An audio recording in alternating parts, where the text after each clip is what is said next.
welcome to the stream. This is Anya and Ellie today. Hi. And we had a hell of an intro. It is. So good to be here. Like I watch this every single time because I'm usually the one like moderating chat and just like helping in the background. And this time was like, oh, this is what everything is looking like. It's so cool to be here. It's so good to have you here. So today we are talking about Restream Support, and we have a very special guest. It's Ellie. She's head of support at Restream.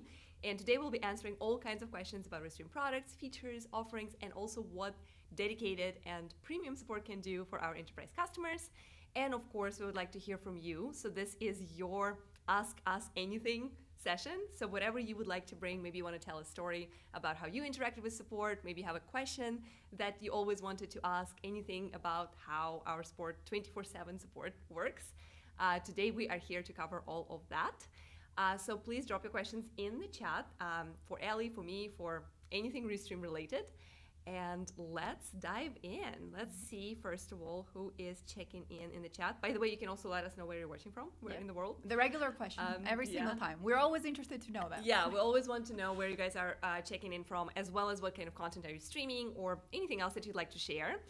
And so let's see. Let's look at the folks at the chat if we have anything interesting going on in there.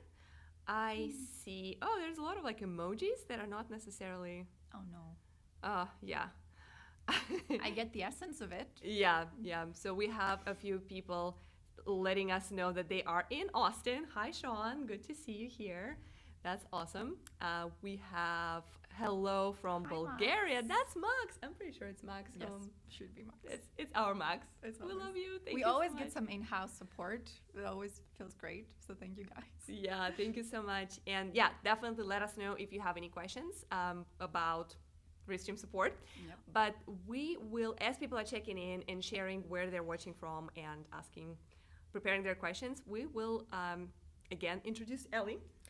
So you are head of support and you are in charge of our 24/7 customer care through live chat that happens around clock, all days, pretty much all the time. Yeah. Holidays, weekends, and we also are one of very few tech companies who can proudly say that our support responds within 1 minute, right? Like that's our goal response time is always like 1 minute and 30 seconds, and usually our average is like 1 minute and a very few seconds. So it's always like very, very there. If you're asking something, someone is going to be with you very, very soon. Yeah, that's definitely something to be proud of.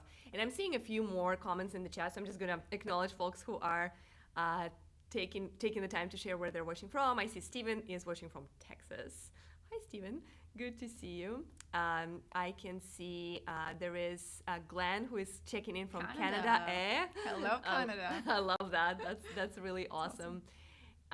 And there's already a request from Willow Gaming. Hey, please add movable text box. Okay. We will actually share a few options how you can share your feature requests with us throughout the stream a few times. I see a cold Tallinn check-in. That's another awesome office location for us. Yeah, we actually do have people in Tallinn, so awesome. That's awesome. Hi. Thank you so much. All right, so let's dive into it. So first of all, just so you get to know the people behind Restream. Ellie, can you tell us a little bit about your journey at Restream? How did you join the company? Yes. And what was it like? I joined Restream in summer of 2021, so it's been 4 years and something at this point. And at the time, you guys were looking for customer support reps in Europe, so like European time zone coverage. And that's what came in for at the time. So the first year I was pretty much full on chats. So if any of you guys watching have been here as far back, we may have even like spoken together on a chat. I may have helped you out at one point. And then after that, I slowly went into more knowledge management stuff in the company. So a lot of internal education, user education. We worked on onboarding new teammates, training, a lot of that stuff. And going on after that, there was also a point in time when I transitioned into content marketing and I worked with Anya which was a very great time. Last year, approximately, I think, was it? Yeah, it was about a year between last spring and Yeah. And we were working on a few bigger projects like the help center revamp, a lot of content like you're reading about sometimes. You might have seen my name in there. And then early last year, I had the opportunity to step back into support as head of support. So this is where I am now. We're a pretty big team. And like Anya said, we're 24/7. A lot of nitty gritty details go into how we operate. But 100% we're mostly there for you and to support you. So it's great to be able to talk about support on a live stream. It's quite a fascinating journey, right? Like, so to sum it up, you started in the chats as Yes. one of the support reps just 4 or 5 years ago, and slowly transitioned into the leader of that team.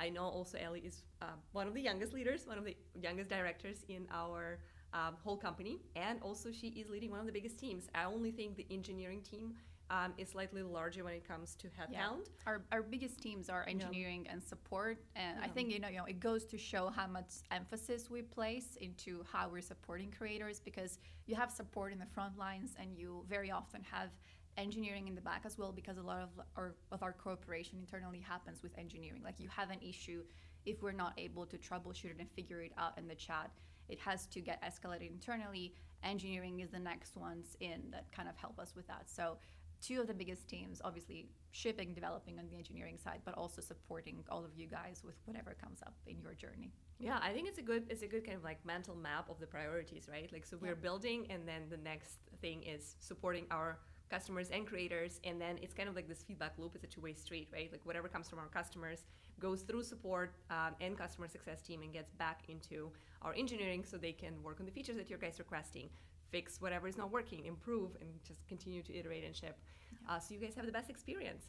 For those who are new to Restream, by the way, we are currently using Restream Studio. This is our own product that allows you to go live from your browser and look professional without too much preparation. I would say we probably spent a few minutes only setting up yesterday and like a quick sound check today. So that's something you can do. Everything you see on the screen today, any kind of visuals, images, captions, comments that we highlight, you can do that too if you use Restream Studio. So check it out at restream.io/studio. That is how we stream. I saw a few questions in the chat. I do want to first, however, cover this question because to me it is personally absolutely fascinating. I run marketing team. We're not 24/7. I do feel like we do a lot of work, and we're trying very hard to make sure that all the features that we ship are clear to our customers. We help you to understand and fall in love with our products, but it's not as crazy intense as 24/7 support with under 1 minute and 30 seconds. So what is the hardest part about running such an ongoing, never-ending, non-stop operations? And the important thing for us always is to, as much as possible, balance efficiency and speed with quality for you guys. Because it's one thing to get an answer in like a few seconds, but if it's not a good enough answer, it's still not going to be the greatest experience. So we're always very focused on how can we be quick, how can we be hands-on with your needs, but also give you good quality support. And that a lot of customer support education goes into that, a lot of understanding product updates, testing, and making sure internally we do our follow-ups to make sure that whatever tickets we have, whatever chats we have, they're treated in the best manner possible. So that's the one big thing, because at the same time, you also don't want to take too long to just then give a good answer to someone who's in a very urgent position right now and just trying to get through a stream. And that happens with a lot of like building a good team behind all of that, because you will have new additions, you will have new people onboarding. You want to get them to the level that creators need them to be at. And 24/7, at least there's other people around, coverage, you have questions, we can help you out in whatever way possible, but our goal is just make it good support and timely support. Yeah, those are really, really good pointers. Yeah, 24/7 and quick with best quality possible. This is quite a challenge, but let us know if you had any experience with support, and if you feel like you got good answers, and if you feel like there's something that you would like to share as a feedback, so we could continue improving, because we love to listen to our creators and act on that. We are seeing some comments that were a little low. We did have a little bit of that kind of like issue today. For some reason, the microphone is not really picking us up. Maybe it's because it's unusual setup for us. The two of us in the room, usually it's just me. And usually we have headphones, and today is just speakers. So hopefully, maybe you can increase the volume a little bit on your devices to help us out. But yeah, we'll try to speak up and get a little more intimate with our microphone. A few questions from the chat. I see Glenn from Canada is asking, been trying for days to figure out how to work a Restream with OBS. So we do have quite a bit of guides on that. It's actually super, super simple. I do not know if maybe Charles can drop us a little visual into how simple it is to connect your OBS to Restream. So here we go. So this is our video guide for that. Let me drop it. So this is actually, I also see that Glenn is mentioning that you would prefer to see a video versus just an article. So this guide shows you exactly how to do it. There are a few ways how to connect, but probably the easiest is to go to your OBS, and then in the settings you will select Restream. That will prompt you to log in since you already have an account, as I can see. Select the channels, and then you can go live. So definitely check out this guide in our help center, watch that video, and let us know if it helped, if it worked out. And I also see that our moderators in the YouTube chat are sending you the links, so you can just simply click them. And if you're still a little stuck, not to worry, 24/7 live support starts with the help button in the bottom right corner, and you can already see it right there, you can already on this page, but pretty much any page when you're on the website, help center, wherever, bottom right is where you want to look at. There's going to be some form of help button, and if you click it, you can speak to support 24/7. And those are, by the way, real humans who are not necessarily just people working the chats, right? A lot of them are creators themselves. A lot of them are very technical and streaming technicians, basically. So they can actually take pretty complicated technical questions, and they can definitely help you with this simple setup. Awesome. So Glenn says, "Oh, thanks. I went through the whole setup and 7 days later, not getting it. Interesting." Yeah, in that case, I definitely recommend the chat, because then you will have a person in the chat with you who can walk you through every single step, and they can also help you to share your screen, maybe to show some screenshots, and then basically point you at exact buttons. It sounds complicated because you basically you have to connect through OBS and you have to connect channels, but once you do it, it's actually set like one and done, right? Like once you set it, you can always use it. Yep, there's a pretty good integration with OBS and with a lot of streaming software. So for many of those items, the easy thing is you log in and you're good. Like you're set up with the integration. You don't have to take multiple steps to connect every single time. So probably you're gonna be able to just do it once. With our help, we'd be happy to help with all of that. And yeah, absolutely. Thank you so much for reaching out to support. Yeah, you can send us an email too if that's preferred, but the best and the easiest way to connect with us is that help button, because that's live, that's interactive, that's real time. Still though, email.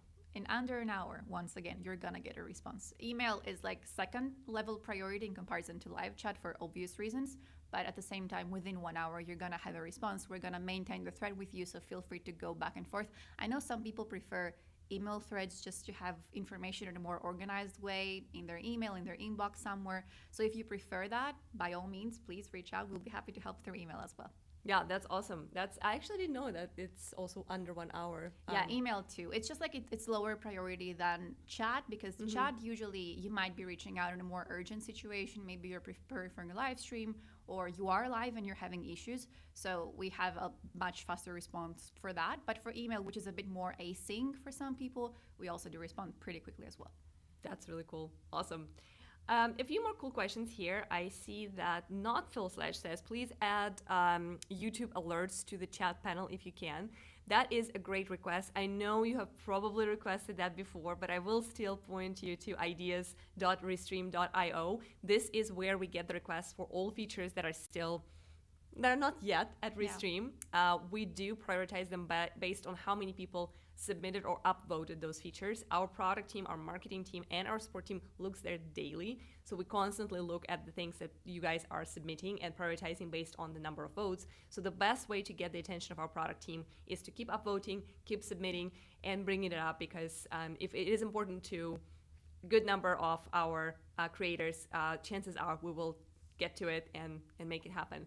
But yeah, thanks for the suggestion. I know exactly what you're talking about. Like, yeah, the YouTube alerts for for the chat panel to basically identify special chats, people who are donating, like all this like alerts when you really need to pay attention to that specific comment. And I feel like you might see this a lot when we don't have something readily available for you and we'll tell you to submit a feature request. But I can tell you it's not in vain, because you will see when it comes to something that you actually submit and we're able to get to it, you're also going to get a very nice notification from a product team once it launches that says like, hey, we've launched this feature. We know that you were interested in it in the past.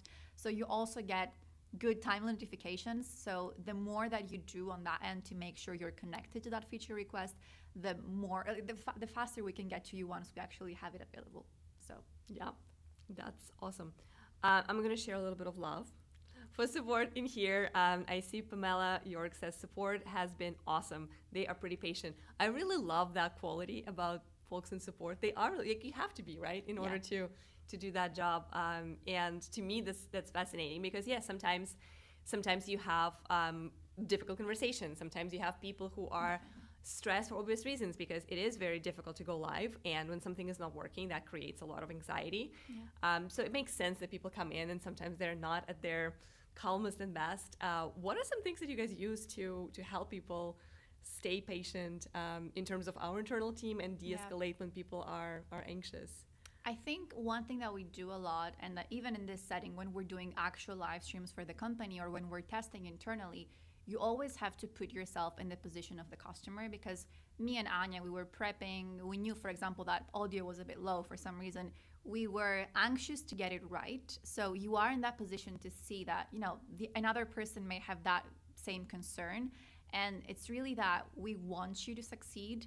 There aren't like stupid questions. There aren't things that you can ask too many times. If we can help you feel confident that you're going to have a good stream, that you're all ready and set to go. Some people, they reach out to us weeks in advance of whatever they're planning, because they're planning a big event and they're going to set it up on YouTube, on LinkedIn. They want to make sure it's all there done correctly. And it's so much about the feeling of people in support, at least in our team. I cannot speak for everyone, but like for our team in support in Restream, there is truly so much empathy in there, because we are in your corner and we are on your side. We want you to be successful with a product. That's what it's there for. That's why it's built. So we always want to make sure that we have time to address every single question you might have. And sometimes you might do a chat with us, and at the end of it, we might ask you like, is there anything else I can help with? Well, you have me here. So whatever questions that you have, by all means, please share them at any point, anytime. We're always happy to help. Yeah, that makes a lot of sense. And so let's have a look at a few more questions here.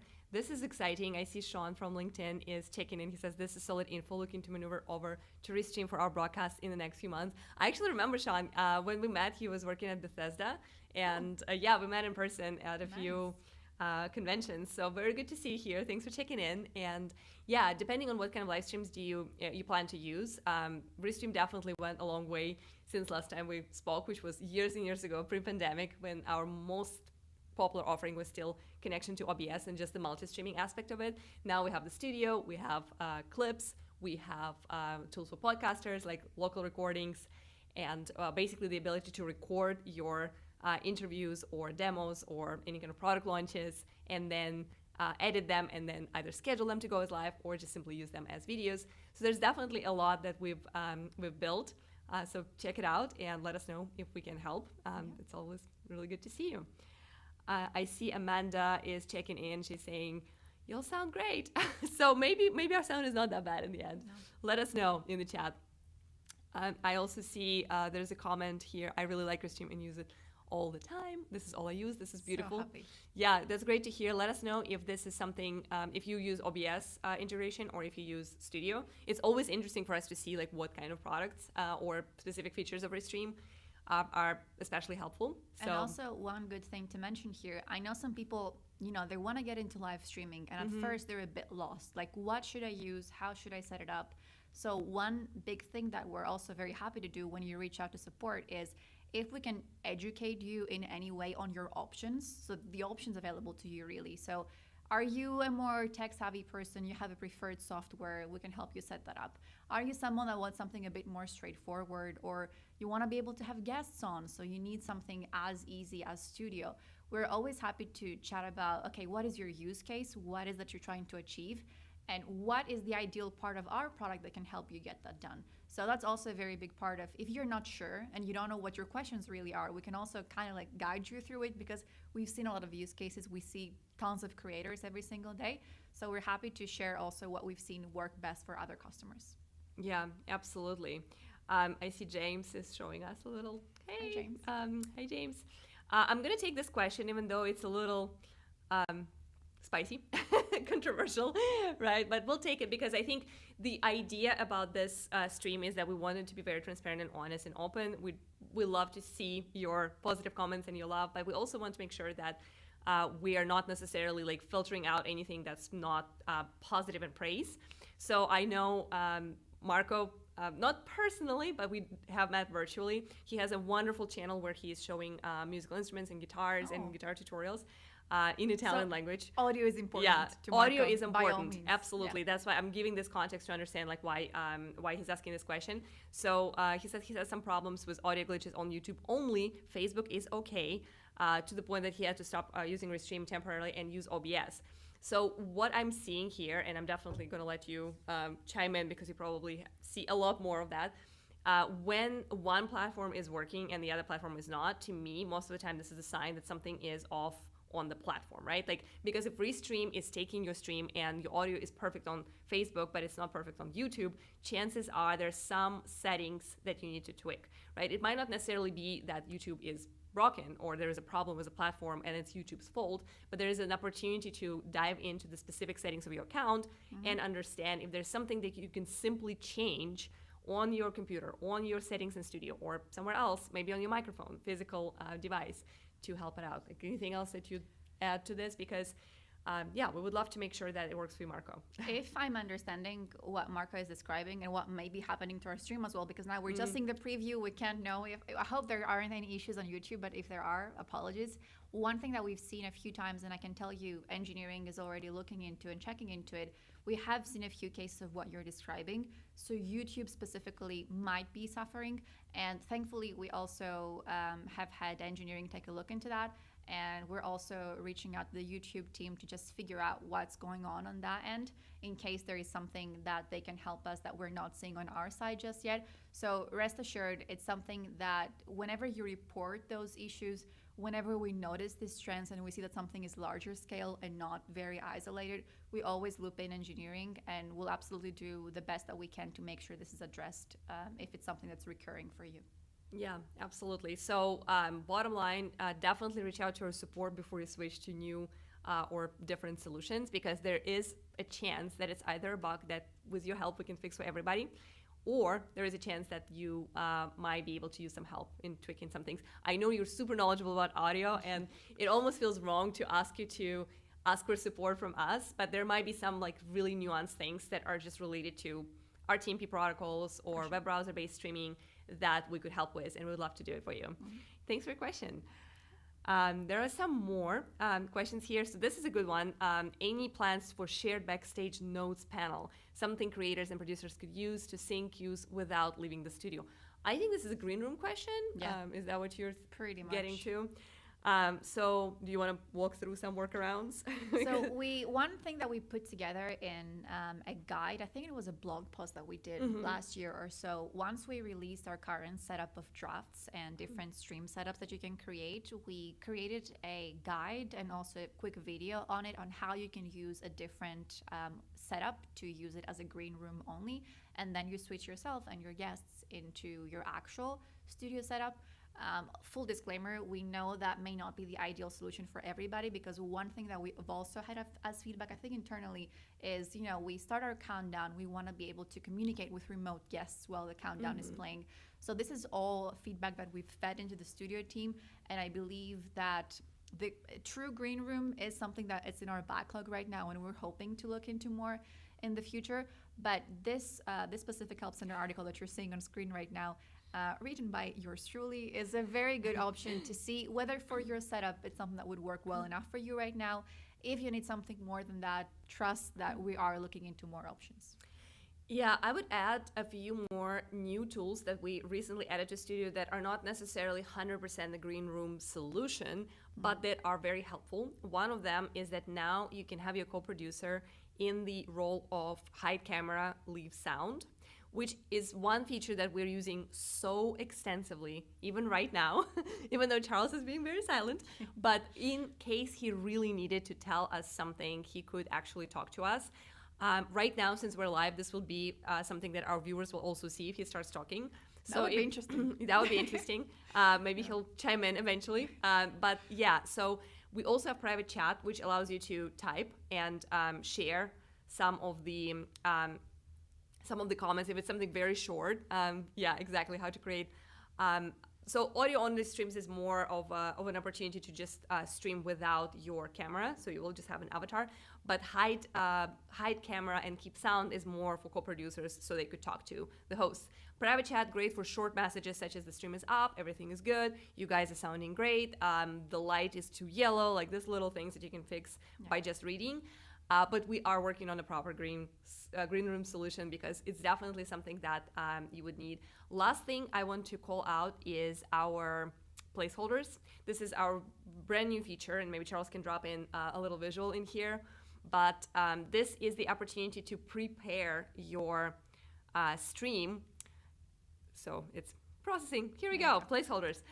So this is the opportunity to build your stream with your guests and other sources in mind. So for me, it has always been a big pain point because a lot of times the streams that I build out have some visuals, they will have videos and tutorials that I want to play. A lot of times they would have screen shares because somebody else who's remote is going to share and like walk through certain steps.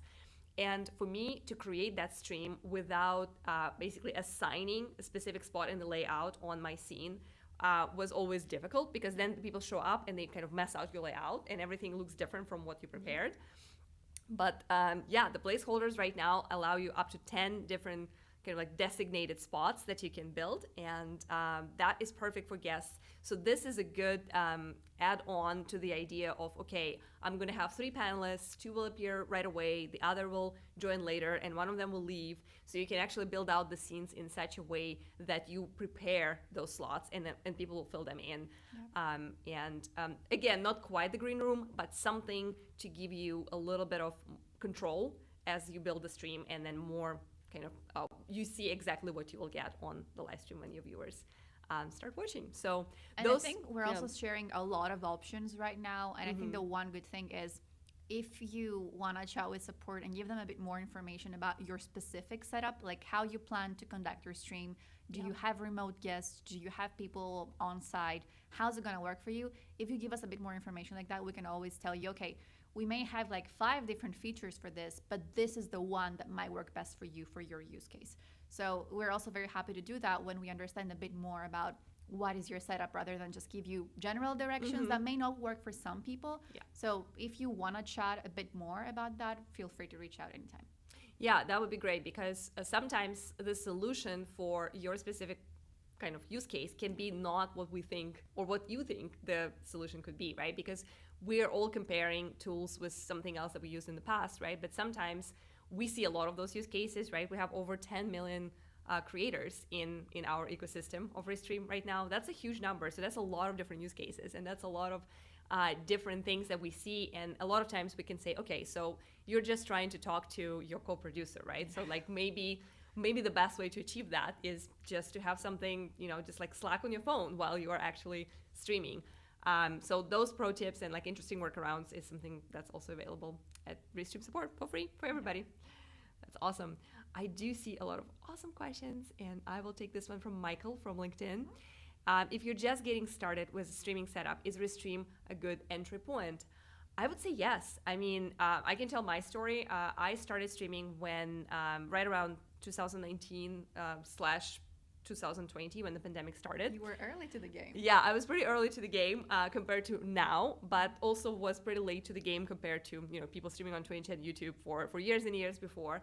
I had no intention to understand or learn complex software like OBS because for me, like even opening that software was overwhelming. So when the studio product appeared, when we built our web browser studio, which basically works like Google Meets or Zoom, and that allows you to create professional and good-looking videos directly from your browser, for me, that was the game changer. Like, I was able to start interviewing people. I was able to start running demos and Q&A sessions like this one with zero expertise and video editing or any kind of experience. Of course, fast forward to 2025, 5 years in, hundreds and hundreds of streams that I hosted, I'm a little bit more knowledgeable and a little bit more capable of doing like more technical things.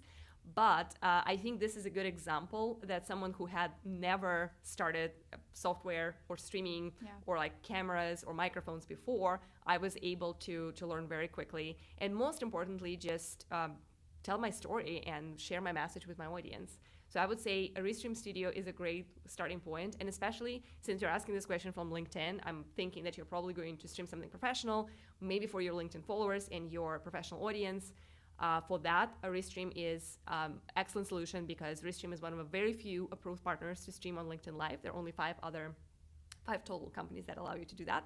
LinkedIn doesn't have its own studio, so you have to use an application like Restream. And in terms of quality, in terms of what you get for your subscription, I would say Restream is by far your very best option and the easiest learning curve. Anything to add to this? I had zero contact with live streaming before coming into Restream. Like the closest thing that I was aware of at the time was that around 2018, 2019, I also had seen some content creators that I followed perhaps start doing more live streams on YouTube Live or maybe Twitch. That was a bit up and coming at the time. So I knew of the essence of it. I didn't really know too much in depth. And the thing for me is that even back then, we're talking like 5 years of product history behind, which is, technically much worse version of what we have right now. It was very easy for me as a new support rep to pick things up and start using the studio. So that obviously the confusing thing for me, because we were learning about other encoders as well to be able to support customers, was when OBS was coming into play or a few more things were coming into play, it was a bit confusing at first. But the studio part always felt like, your regular meeting kind of platform, very straightforward. And of course, after so many iterations at the point it has reached today, I think it's a very, very, user-friendly tool to get started with. Yeah, absolutely. And if you get stuck, you know who to talk to. We have 24/7 support, and they will be happy to help. I see there's a question about mobile app. Are there any plans for mobile app? I usually tell people that yes, there are plans. Like we are always experimenting and exploring the best ways to allow you to go live and to make it easy and to make it affordable and accessible to everybody. However, is this necessarily on our roadmap in the nearest time? I would probably say no. The main reason is mobile streaming is not a trivial task, right? Like your mobile phone, I'm going to show you mine.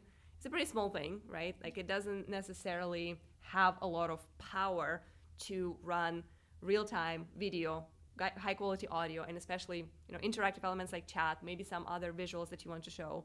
So while mobile app for live streaming and for high quality live streaming, the standard that Restream would like to put their brand on is possible. It's just not something that we currently are focusing on, and that does require a lot of focus and a lot of manpower and a lot of engineers to make it happen, and most importantly, to make it right. So what I will say though, if you have guests, remote guests who are joining you in studio from their mobile phones, this is actually very doable. So as long as you have a desktop or laptop, anything where you can run your stream as a host, but your guests are kind of limited to mobile, as long as they have decent internet connection, they will probably be pretty successful in terms of joining you and being able to contribute into the conversation. It is kind of like mobile browser experience, so it's not ideal, but it is doable on mobile devices. And as far as a dedicated app, definitely we're looking into that. Please keep submitting that to ideas. I know it's already there for sure, but if you want to upvote it, that will help us to understand that this is still something that you guys are looking forward to see at Restream. People always have like so many cool ideas. Sometimes, every week or so, I'm reviewing a lot of chats we do a bit of an internal reporting, so we share as much as we can and as much as we see standing out with our development teams as well. And there's always like so much cool stuff in there. I wish we could do it all at once. We take great care, and I can say our product team works very hard to prioritize whatever makes the most sense, whatever is going to give you the best possible experience. Because they also, whenever we're doing product testing internally, they never want to put, the Restream stamp on something that's not perfect. So we're always working very hard to get you the best version of whatever it is that you're asking for. So, just fingers crossed we can get to everything at one point in time. For now, I'm sure we have a lot of fun releases planned still before Christmas time and for beginning of 2026 as well. So, always stay tuned and watch our changelog as well. It's a very cool new entry. Yeah, let me show you how to find it in here. So Restream, I think Charles and I are you battled for it, battling for the caption. Yeah, Restream.io/changelog is the best way to see every update that we make. This is for both products, Studio and Encoder, so OBS. And you can see small changes that we make. We don't make like small bug fixes to changelog, but anything that's new, updated, improved, or recently released is going to be there.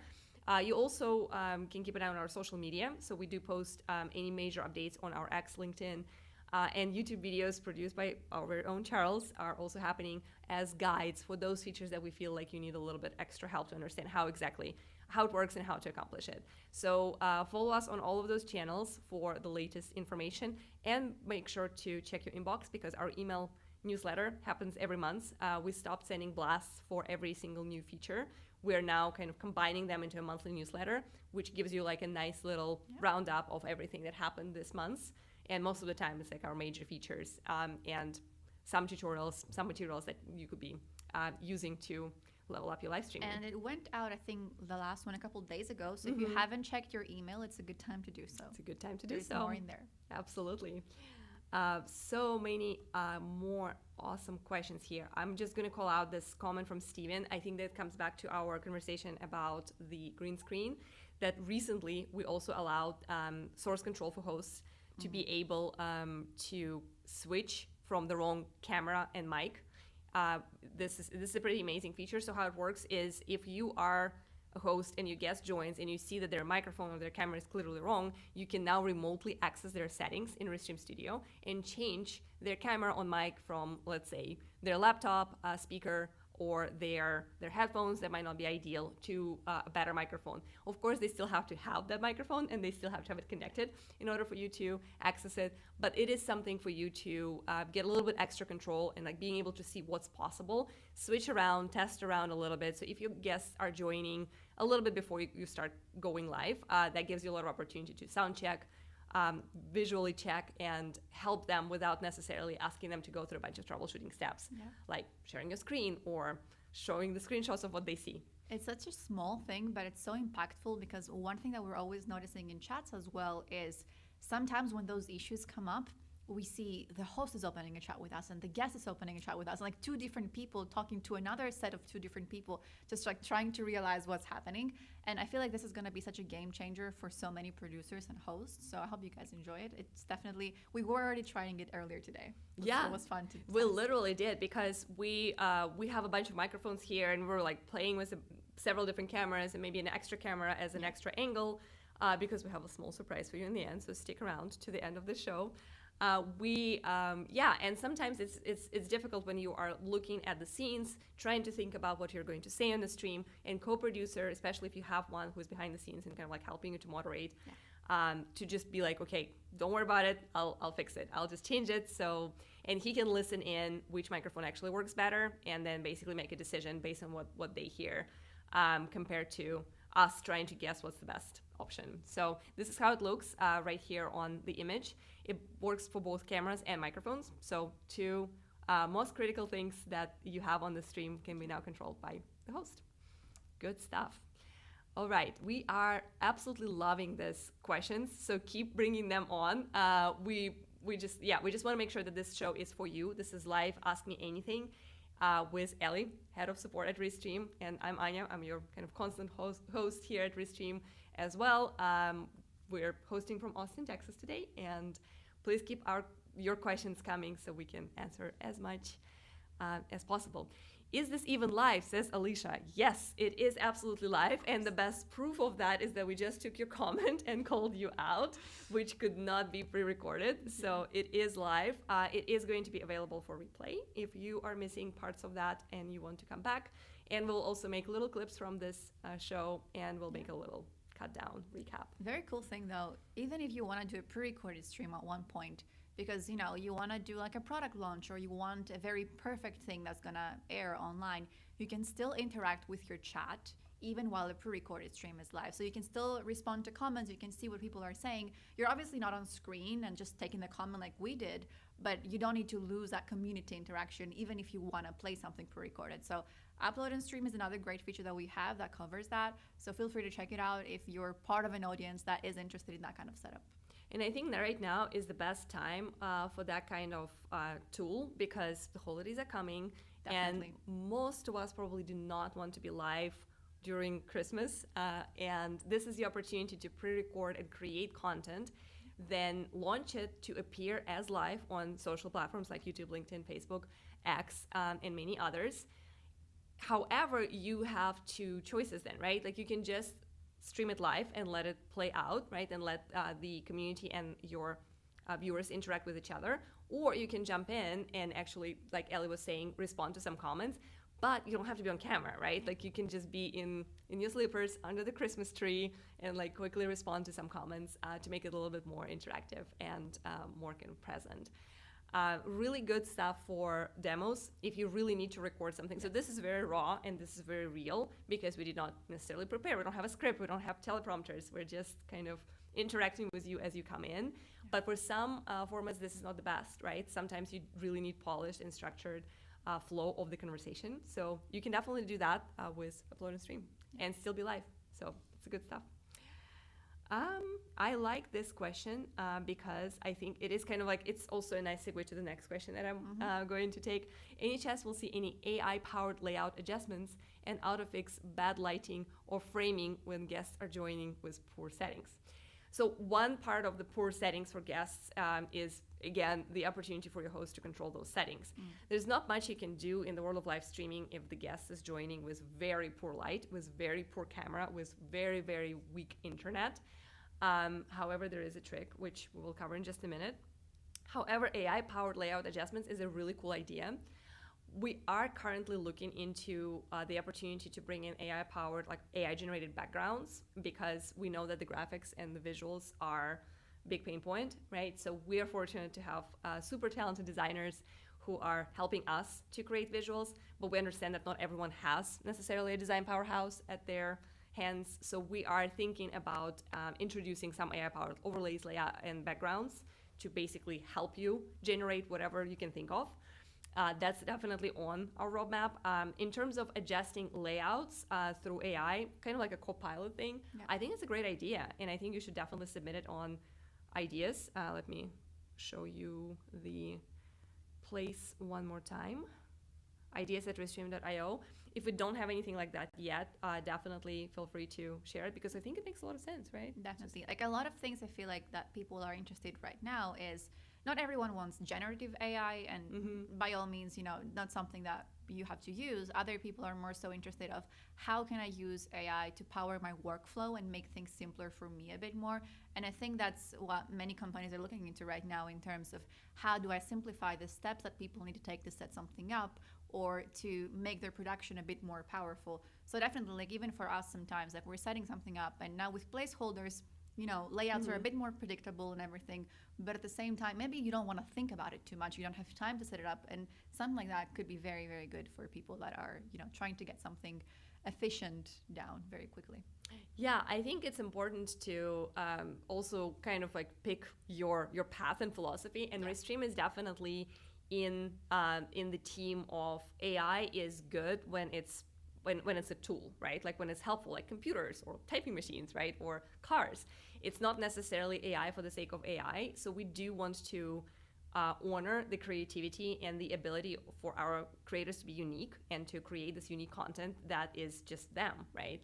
So that's why you don't see a lot of generative, avatarish, voice changes, like use any face on your stream type situations, but you see a lot more tools that are just helping you get jobs done, such as AI clips. That's a great opportunity, great example of using AI to just help you edit, right? Like it's your content, it's your face, it's your voice, it's your story and your narrative, but we just help you to pick the best moments, reframe it, edit it, caption it automatically, transcribe it, and then you can reuse that content for vertical formats and to basically like work the top of the funnel to find new viewers and attract new audiences. Similar to this, like, yes, we will definitely have some tools that help you maybe automatically schedule your events, maybe automate how to optimize the layouts for different platforms. Yeah, so this kind of tools are definitely on top of our mind. Another thing that I wanted to add, you mentioned like if your guests are joining in and their connection is not great, the new feature of local recordings is something that we highly recommend you explore, because what local recordings do is if you go live and your guests are on weak internet, they are not necessarily going to look perfect on your live stream because their internet connection during live is still going to be, you know, somewhat a challenge.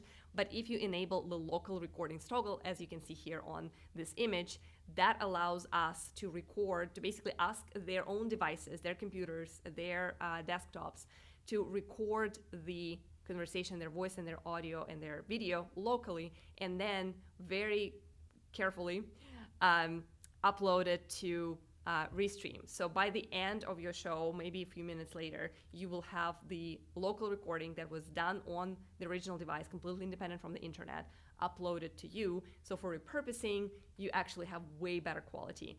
And here you can see how it works. So you have like the cloud recording, which is whatever we got through the internet, and then the local recording, whatever we got from the your own or guest device. And that is really a game changer for those who are doing podcasts and repurposing and really need the top quality. And that also unlocks the opportunity to record in 4K, because our browser studio currently allows up to 1080p, which is full HD. But if you have a camera that can record in 4K, local recordings allow you to do that. And then you have that file to work with. And you always have cloud recordings as well running automatically. That doesn't change for you. So it's a lot of backup to make sure that everything is looking the way you want it for your final recording.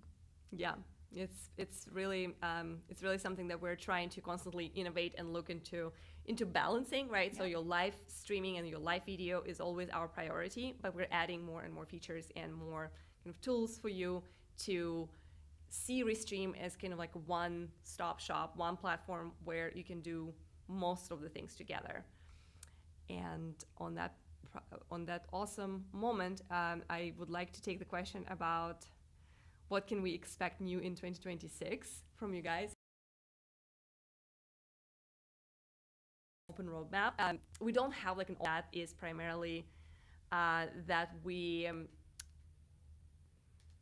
Sorry, some commotion in the in the office.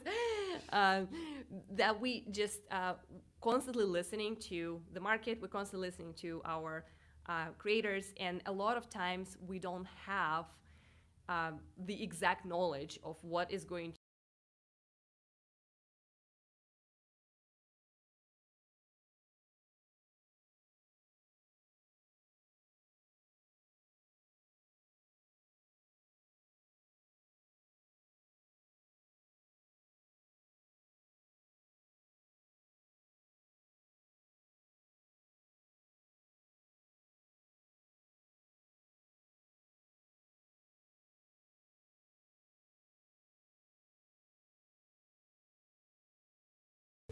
YouTube down. Let's see, we're back. All right, we're back. Okay. So Internet people, things happen. Internet people, things happen. Yeah. So Charles just told us that we're back online. Good. Perfect. Hopefully you guys did not lose us. But I honestly want to make this a positive moment, because this shows you what happens if the internet in your office just decides to shut down. And you basically reconnect and you're right back in business as soon as this reconnection happens. So we were very fortunate today that the internet didn't die for hours, and yeah, we're back. It's also good to share the hug you just did. Like the studio itself it's gonna wait for you. Like, it's not just gonna shut down. You can quickly like refresh the room and just get it working again. So Studio does have a lot of safeguards for even if you just disconnect for a few minutes, it's still just gonna go back up online for you and gonna hold the connection for you. So this is a very big privilege at the same time. So we were happy to be back. Yeah, we're very happy to be back, and we will be back with answering your questions. So one of the questions where we kind of like I think they kind of lost us when you were saying that we're listening to the market and the creators. So the reason why we don't have a roadmap is because it's ever changing and we are constantly listening. So the best way to understand what you guys can expect in 2026 is, again, to go to ideas.restream.io, because that's where we collect a lot of the information and requests from our users. And that's where we can see people upvoting. So things that have a lot of upvotes are most likely to make it to our roadmap, and then there will most likely be shipping first and foremost. I would say that we already kind of teased that on our social media, and that's coming very soon. That's coming this year, is a dual output. So right now you can already use our free plugin to stream in horizontal and vertical at the same time through OBS. You simply need to download it on your Windows or Mac, and then through OBS you can pick 2 different canvases and stream on 2 different formats. You can do YouTube and TikTok, and you can also do multiple formats on the same YouTube, right? You can do vertical YouTube and horizontal. Maybe not yet, but we're working on that as well. So that's going to be our next iteration. Another thing that we're working on in the same kind of realm of things is the dual output from Studio. So right now, Studio only allows you to stream in landscape, but very soon you'll be able to switch your canvas in Studio as well. So you will be able to do the same thing without depending on OBS and plugins, which for me is a game changer. Definitely. Because I'm a Studio girl, and I'm definitely going to look forward to being able to multicast in two different formats. Yeah, so that will be really cool. So Leo is asking when third-party overlays. This is something we're definitely looking into. So your question is basically like, are we going to build a marketplace where other creators and designers could submit overlays and like other graphics, so then we can offer that to our creators? I love the idea, absolutely. I think this is the best way to use the talents and the creativity of our community and also empower people who do not necessarily have the design skills to have the best looking visuals and streams. However, building a marketplace is a big job. So the reason why we haven't done that yet is because if we do it, we want to make it right? We want to make it very easy for people to find the creatives. We want to make it very easy for you, the designers and creators, to submit and monetize potentially. So that's a big thing to build. But this is not something that we are completely dismissing. We are looking in that direction. So stay tuned for that, and definitely submit into ideas and upvote if that is something that you would like to do and if that's important for you. All right. So there is a question about Restream being free, or does it need a subscription? It is actually both. You can use Restream for free on up to 2 channels. So if you're streaming on YouTube and Twitch only, and if you're using something like OBS, free version is excellent because we'll aggregate the chat for you. You can stream in any resolution that you want. There are no limitations from OBS. And it's a great solution for gamers because you can stream your gaming content and obviously yourself with the tool and setup that you already have. You don't have to change anything in OBS.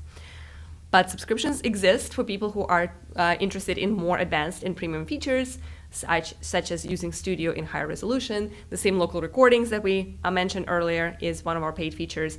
And the plans go up to business and enterprise, where you get a lot more in terms of support, in terms of customizations. And speaking of support, I think this is a good time to talk about our dedicated support and like what you get if you go up into enterprise plans in terms of kind of hand-holding and dedicated account management. So priority, of course, changes quite a bit because, there is also a lot that goes on in the background when working with enterprise customers, and a lot of partnerships as well internally in our company. So we're working very closely with Success. What changes a lot too is that usually you will have a lot more support in preparation of whatever it is that you're working on.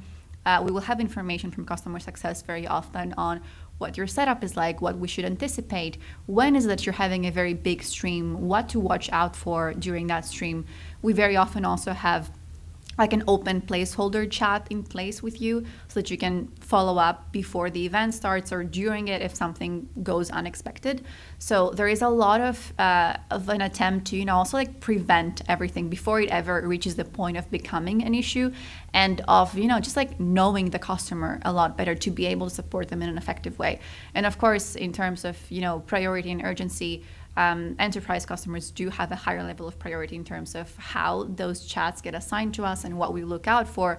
So you should expect a lot of more proactivity on our end and a much closer partnership that I think is very helpful for customers that have high stakes events and they want to feel that confidence and assurance that there is someone by their side, whether it means that it's their customer success manager that's on site on a call with them, or is a customer support rep that is going to be supporting them via chat. And also one big thing is we have senior customer support members directly assigned to enterprise customers. So that's also a big thing. You're going to get someone with a lot of experience with events of your scale and your size.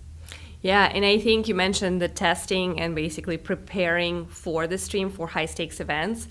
I cannot emphasize enough how big of a game changer this could be.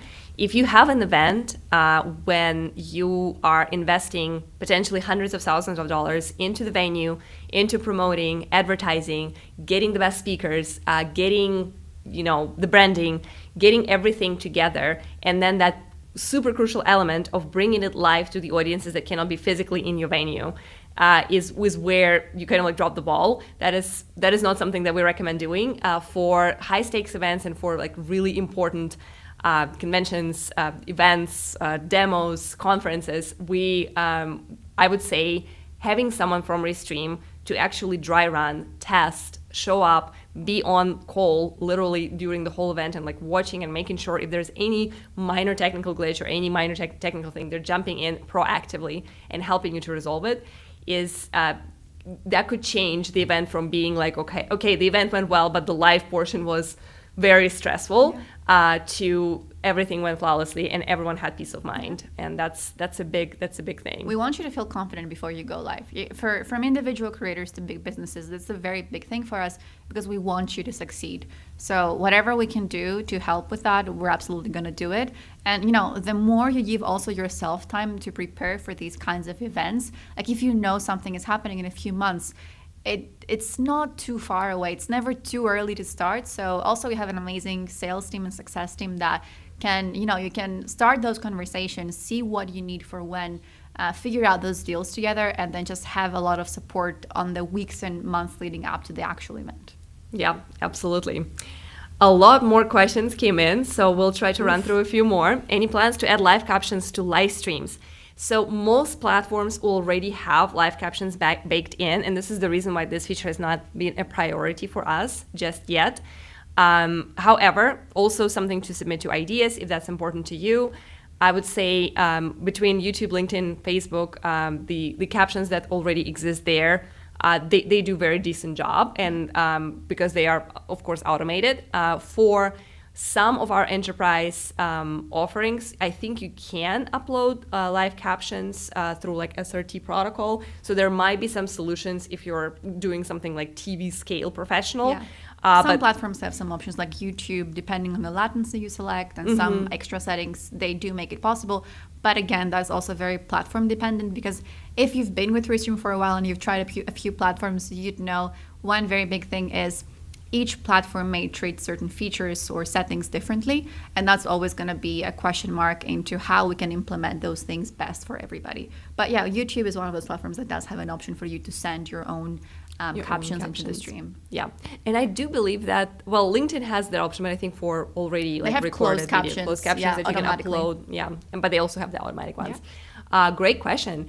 So this one is from One Media Detroit. I want to tie 2 or 3 shows that were live, but you only allow 30 minutes in the upload area. Can you send something for longer shows? So the 30 minutes upload limit is related to your plan. If you are on standard plan, your maximum pre-recorded video upload is 30 minutes. But if you go higher, it goes up to 2 hours. That's on business. And if you need more, there is an enterprise solution when you can have pretty much, I wouldn't say unlimited, because hopefully there's no such thing as an unlimited duration It's show. still storage. It's still storage, Yeah. exactly. But you can have many hours of pre-recorded streams, and you can also stitch them into playlists. So you can basically, if you're going business and up, you can upload multi-hour shows as playlists and then set them to go live, and they will basically automatically play one after another.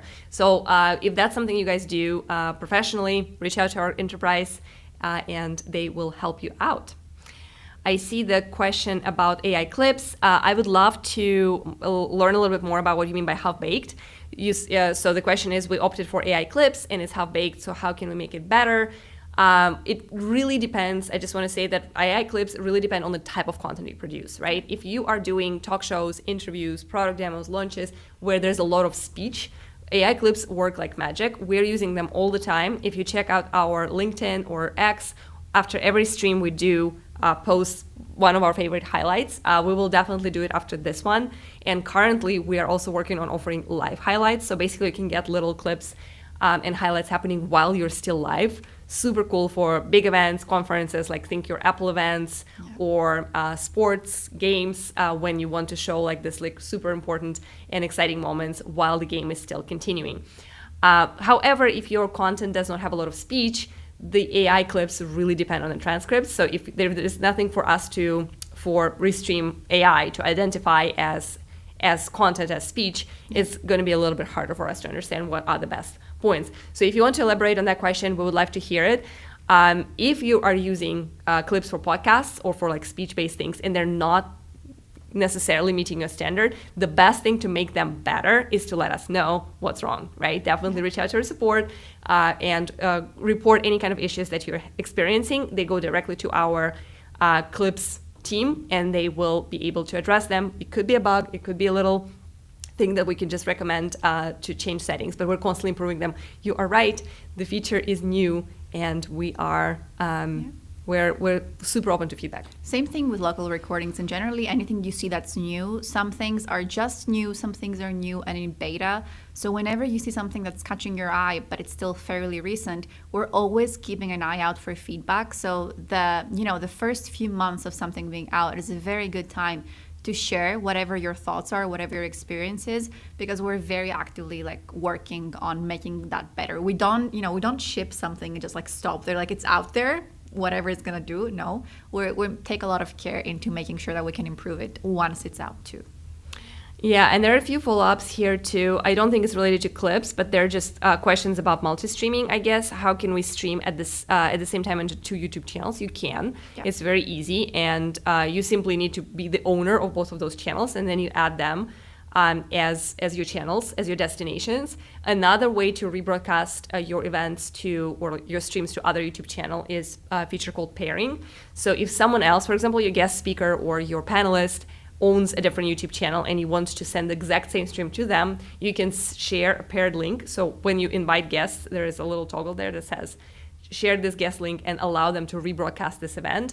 That's another opportunity to basically add an additional YouTube channel that you might not have the rights or the ownership rights to, but you still know that person and you want to rebroadcast that event. And I think we're going to have a quick visual here, right here. Yeah, exactly. I love those drop-ins. Yeah, I know. Suddenly you're moving on the screen and something is happening. And something is coming, yeah. So this is the paired channels. So when you invite, so basically you just click on the invite guest and then you send them the link to pair. Yeah. But yes, right now, this is what Charles is showing. I finally got it. Yeah, we are right now streaming to 2 YouTube channels. It is my personal. Oh, it's right now. Wow. Yeah, it's literally right now. He just did a screenshot. Yeah. This is brilliant, Charles. Thank you for that. Thank you. And it's also the Restream where a lot of you guys are watching. So 2 YouTube channels at the same time, easy as you can see. And there's also follow-up. Just to clarify, I'm live streaming podcast on one channel at the same. Can the same stream be rebroadcasted simultaneously on another channel? Absolutely. Is it technically possible? This is what Restream does. I know people sometimes, they worry of like, is some platform gonna detect it as a copyright thing? But yes. If you're working with a creator and they're also rebroadcasting that, like that creator isn't gonna flag you for having the same kind of thing going on. So if it's a collaborative stream, many users take advantage of that. And it's also a very popular thing with things like interviews or like when you're having someone on a talk show. It's something many people do, and it's a great way to make sure that you expand your audience as well, because suddenly it's not only your followers that are watching you, it's also the person that you're chatting with and their audience, which could be very diverse and very different one. And then maybe you're getting a few viewers of your own, new fans. Yeah, absolutely. So I would like to take, oh gosh, there's so many I want to great take questions. the one that says, I like your red outfits. Because we coordinated this. So we appreciate the love. We considered wearing the Santa hats, which we have in abundance in this office. We tried them, and for the sake of, it was a design decision, the beauty decision, we decided to not expose you to that. Oh no. I'm sorry, the hats are making an appearance. Here. Oh God. Thank you. So we have those hats. We're not going to... Maybe at the end. For like the wrap up, but we do have the Santa hats. We do have the Santa hats. So we really appreciate that somebody noticed that we thought about it. Yeah. It was a decision for sure. We have questions about what kind of cameras we're using. Currently, the setup is we have Canon EOS T8i. So that's basically one of the cameras that we have. Like that's a DSLR camera. We connected through Camlink from Elgato, and that goes into our laptop, and then we basically select it from Studio. So the reason why we need Elgato Camlink is to trick the computer to think that this DSLR camera is a web camera, because normally DSLRs do not function like that, but through Camlink you can make any camera look like a web camera. Other than that, we sometimes use our iPhone cameras. Basically, your phone is the best camera that probably you already have, unless you want to invest and upgrade with DSLRs. So it's super easy to connect your phone through Continuity if you're using Mac, or even if you have a Windows computer, or if you have an Android phone. I know that our developer, Sergio, there are a few workarounds and apps to get that hooked up as well. But like if you're on a MacBook and you also have an iPhone, it's very like built into the system to just have it happen very easily for you. Exactly, it's super easy. So I would say if you have the opportunity to connect a DSLR camera for the best quality through Camlink, that's our top choice for like pro quality content. But your iPhone is your second best option, and we recommend you use it. Maybe it's a good chance, now that they're asking about the setup, to just pay a bit of like short homage to the studio room, because I feel like it's something that everyone always like pictures Anya in front of like this background and this entire like technical setup whenever you're watching a live stream. And I was watching a live stream since I joined in 2021, and I always had like Anya in my head, like the face of Restream, and that's always kind of like been the background and everything. Yeah, this is our studio number 3, I think. So there was our very first studio was literally my desk and the staircase behind it. I think it even made it to some of the articles about Restream early on in 2020. And our coworker Lawson, he was literally behind me, so his desk was right behind mine. And for me to go live, I had to basically kick him out of his desk and just be like, you have to move, you have to like work somewhere else on the couch so I can go live because your desk is behind me. So that was like Studio 1. Studio 2 was in that same building, and we actually created a special space for it. We had a couch behind it and basically this similar setup. So we had professional lights and DSLR at that point. So it elevated the quality, but it was still kind of very scrappy. And then in this new office, we built out this studio. So we had some like nice background and shelves and like professional lights and good audio finally. Fast forward to 2026, which is happening very soon. We are actually rebranding the studio completely. So this is our last time in this specific studio setup. So I don't want to get too emotional about it, but the new one is going to look great as well. It's going to look so great. It's always nice to have some change. So and hopefully this experience is going to be something that we'll carefully document, and we'll make a lot of content from that. So it will hopefully help you to get inspired how you can transform your studio and what kind of things you need to think about. Also in 2026, to the question what else is coming up, not necessarily in terms of features, but in terms of content, we are going to do a bit more live streams with our designer, Dmitry. So he's going to walk us through some small pro tips of how to make a stream look better with like very simple design decisions. Decluttering, making sure things are aligned, making sure things are like very simple, kind of like monochrome. What kind of things you should avoid, what kind of things you should kind of like pay attention to.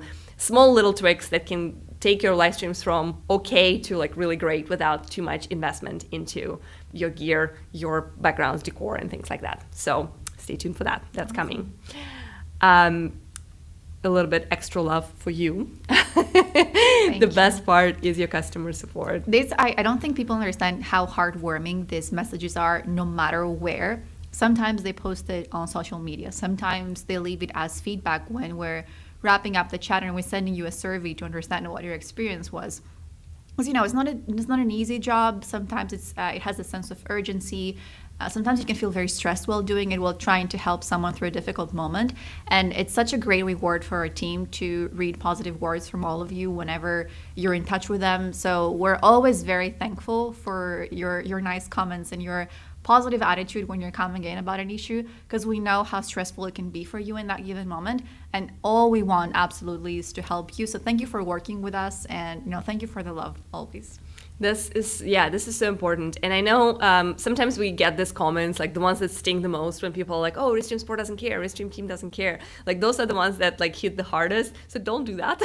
Don't use that against us. We're like giving you a lot of tools right now. I think, as consumers, us too, like we've seen companies that may feel that way. It's just that when you're coming in, give us a chance, because you will see that no one is there like to antagonize you or to argue with you. We're absolutely there to help you. So like if you're coming in with a willingness to troubleshoot with us, because sometimes, there isn't always like a magic button that you can click and fix everything for you. But if you're willing to tell us what's wrong, to give us a bit of information, to give us some context, because sometimes we needed to troubleshoot, I'm sure we're going to be able to help you.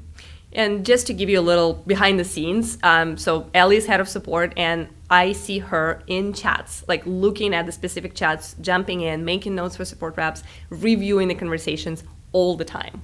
I'm director of marketing, and I am in our intercom, in our chats weekly. Like every week I go through, if we launched a feature, and if we send some kind of information in product, I will go back and read the conversations that customers had with our support to make sure if there was any kind of misalignment in messaging, if there was any kind of misunderstanding, if some things are still not clicking and we need to make more educational content, if we need to change in product messaging and just rename the button so it's more clear. Yeah. Like this is literally something that I do every day. And to the point that even when we have holidays, vacations, whatever, Black Friday, sales that we used to run in the past, we do stay in touch and like constantly watch and constantly try to basically empower our support representatives to make the right decision. And the main logic that we have when we're making this decision is how to make it right for you, how to make sure you're happy, how to make sure you're successful in your live streams, and how you look the best. And how you can show up with confidence and happiness to your audience and viewers. Like that's literally the first things that come to our mind. And this is not just a job for us. Like at least for the two of us, this is kind of our identity. Maybe we're too invested sometimes. But maybe we're too invested, but we are really, we feel that as part of our identity, and it's part of our mission, versus just something that we do, 8 to 5, 9 to 5, however you want to call it. So yeah, this support that we provide is really a labor of love, and hopefully you can feel it at least sometimes. That was a TMI, too much information, but like a really important share. We'll take a few more questions before we wrap up. This is a good one. For remote camera and mic control, does the host need explicit permission from the guest, or is it just automatically granted when they join the studio? Curious how you handle consent control on the guest side. Do you want to take this one? Yeah, sure. And I also invite you to check this even with yourself. Like sometimes when I'm testing things for guests, I will open my studio, the invite link in an incognito window, just to try it out for myself and see what the experience will be for my guests. That's very helpful for hosts, I feel. So what we do right now is you're going to be able to select something from their settings, but they're going to be seeing a prompt on their screen that's going to say that, hey, your host is trying to set up this camera, use this microphone for you, and they will have an option to click allow. So you will not be able to bypass their consent when they're first seeing that notification. You're going to be clicking allowed to allow you to change their setting.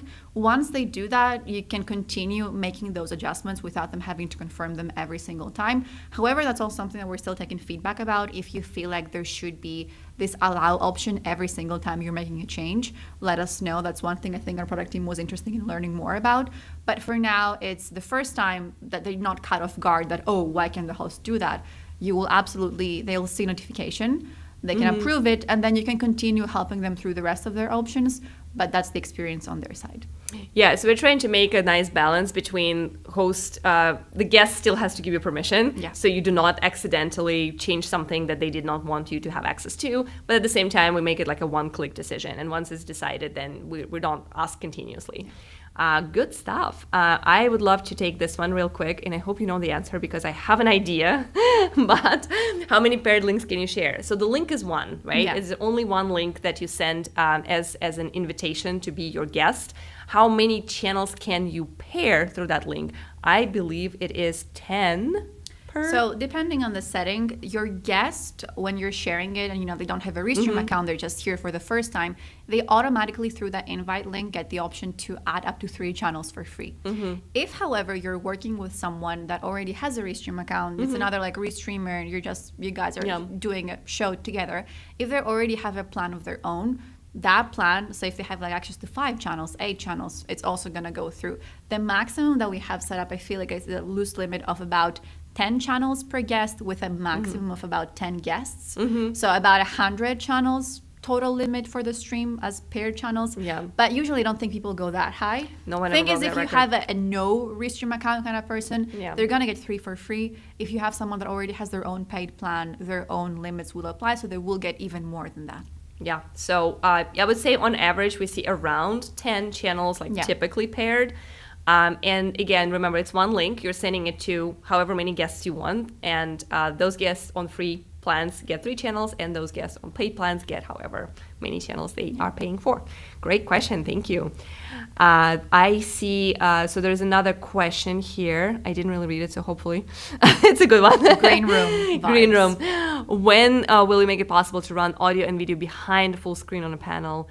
Not forced to be capped on a small screen in the corner without using OBS. Oh, no, not maybe that's not a green room question. So, you can with the new option background with audio. So like when you're, right now there is a new option in your sources under the sources menu. So where you see like the little 2 bubbles of yourself on the side panel, if you click on that, you will have an option for yourself as a participant or for a guest as a participant.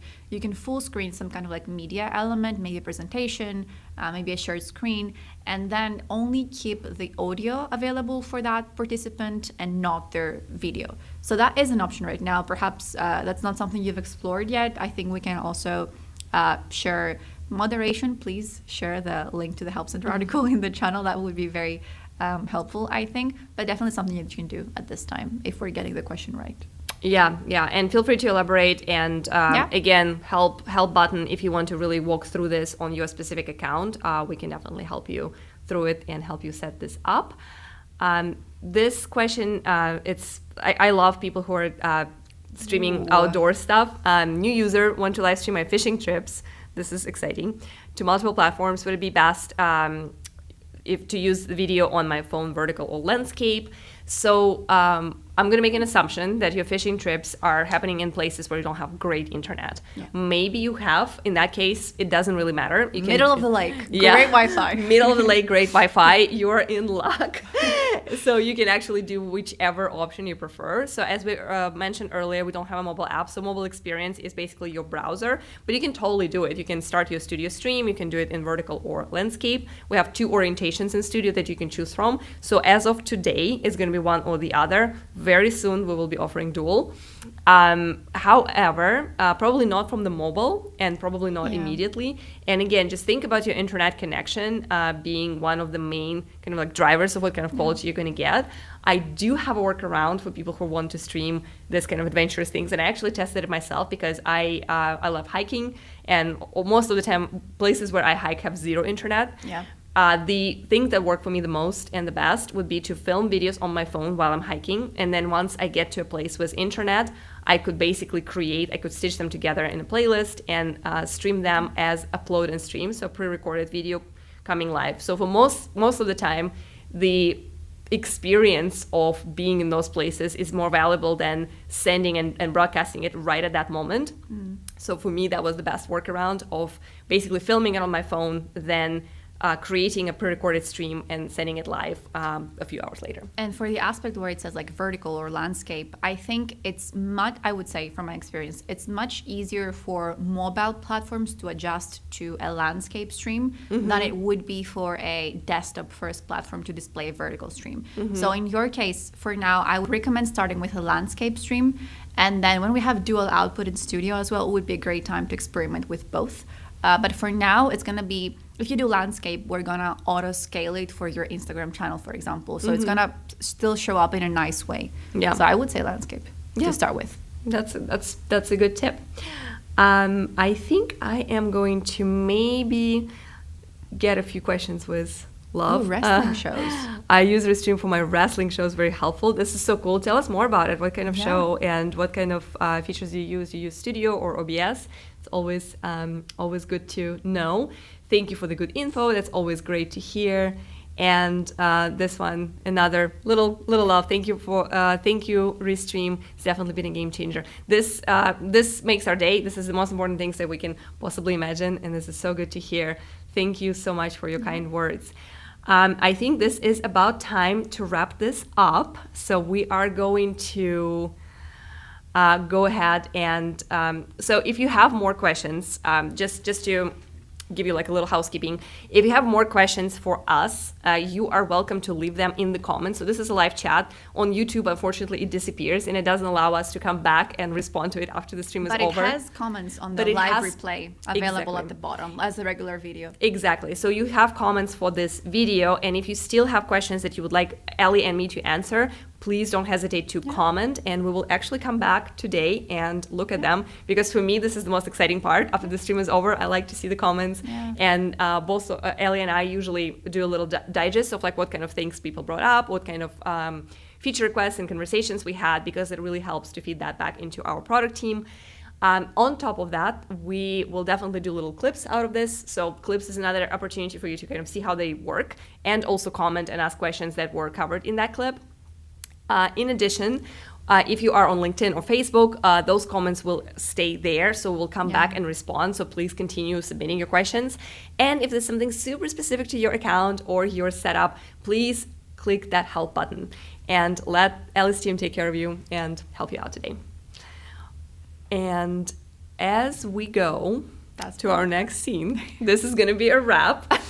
So I would like to really thank our moderators who were in YouTube today, answering questions, dropping the links, helping us out. And today we actually have a few of our support team representatives and our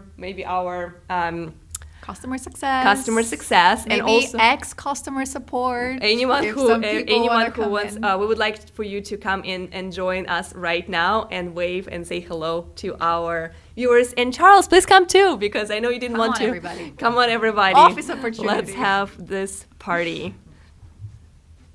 All right, let's play the music. We're all here.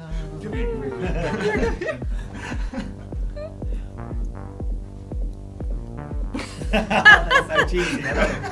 Are we muted? I can still hear us.